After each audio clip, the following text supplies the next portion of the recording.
La peste, por Albert Camus, capítulo 5, parte 9.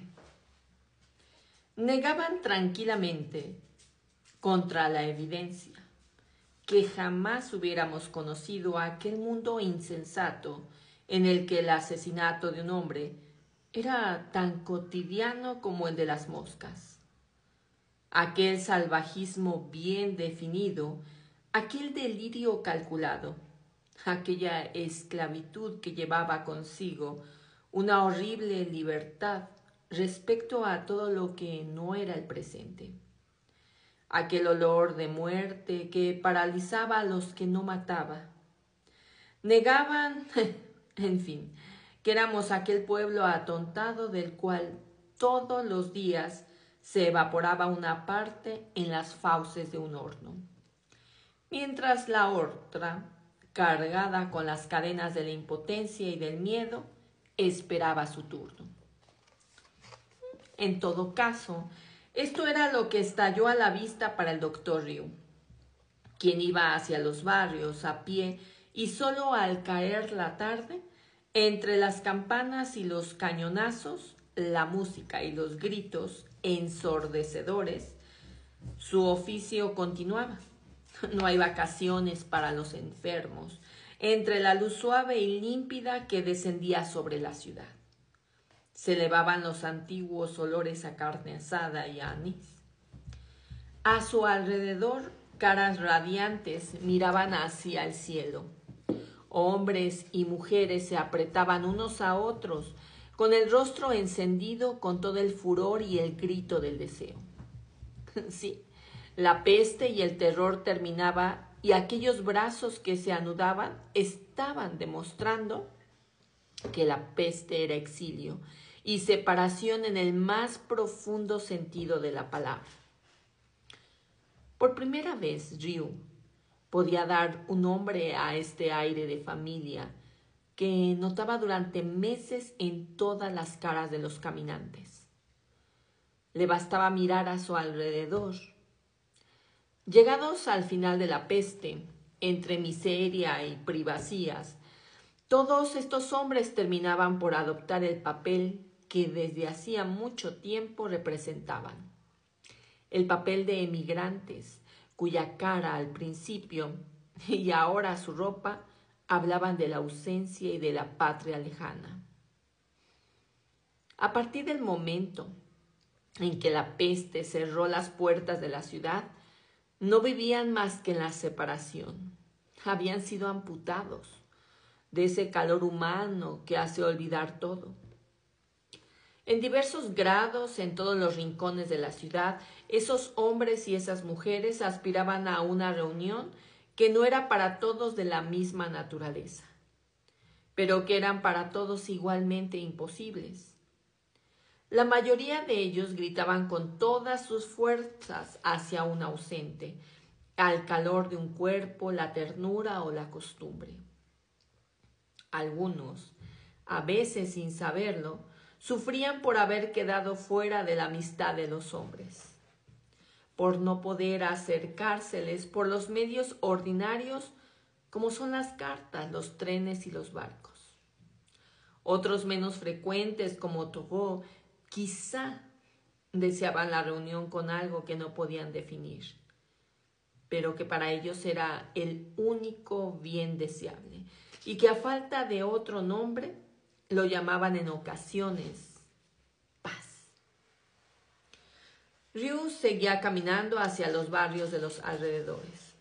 A medida que avanzaba, la multitud aumentaba a su alrededor.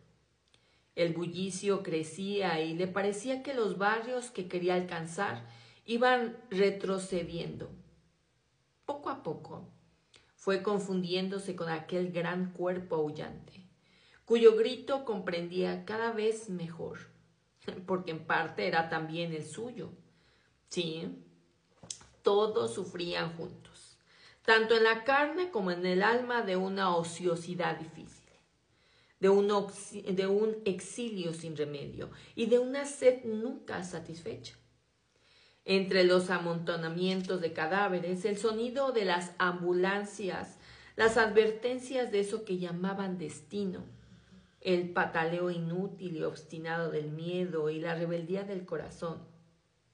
Un profundo rumor no había parado de recorrer a esos seres asustados. Los mantenían alerta, los convencía de que tenían que encontrar su verdadera patria. Para todos ellos, la verdadera patria se encontraba más allá de los muros de esa ciudad ahogada. Estaba en las malezas olorosas de las colinas, en el mar, en los países libres y en el peso vital del amor. Y hacia aquella patria, hacia la felicidad, era hacia donde querían volver, apartándose con asco de todos los demás. En cuanto al sentido que pudiera tener este exilio y este deseo de reunión, Ryu no sabía nada. Presionado o detenido por unos y otros, llegaba lentamente a otras calles con menos gente y pensó que no es lo más importante que esas cosas tengan o no tengan un sentido, sino ver solamente qué es lo que responde a la esperanza de los hombres. Ryu sabía bien lo que se respondía y lo percibía mejor en las primeras calles de las afueras casi desiertas. Aquellos que se apegaban a lo poco que fueron, teniendo el deseo solamente de regresar al hogar de su amor, eran en algunas ocasiones recompensados. Es cierto que algunos de ellos seguían vagando por la ciudad, solitarios, privados del ser que esperaban. Eran felices aquellos que no fueron doblemente separados, como algunos que antes de la epidemia no había podido construir. Con el primer talento, con el primer intento, su amor al que persiguieron ciegamente durante años.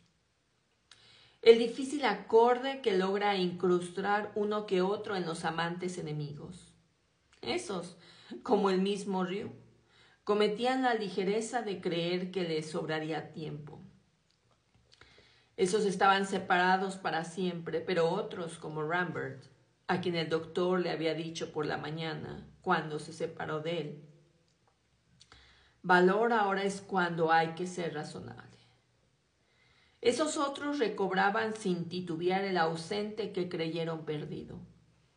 Esos, al menos por algún tiempo, serían felices.